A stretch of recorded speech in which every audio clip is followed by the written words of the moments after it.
I'm Max Dalton, and in this video, I'll show you how to make your Venmo friends list private on your Android device. Step 1. Open the Venmo app on your Android device and then tap Me in the menu on the home screen. Step 2. Tap the settings gear on this screen. The settings menu is displayed. Step 3. Navigate to the Preferences section and then tap Privacy. The Venmo privacy options you can adjust on your Android device are shown. Step 4. Scroll down to the More section and then tap Friends List. The next screen lets you adjust the privacy settings for your Venmo friends list. Step 5. Tap to select Private. Your Venmo friends list won't be visible to other people going forward.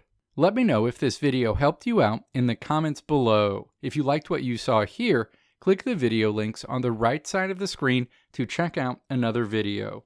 Or click the logo on the left side of the screen to check out my tutorial website at www.maxdalton.how.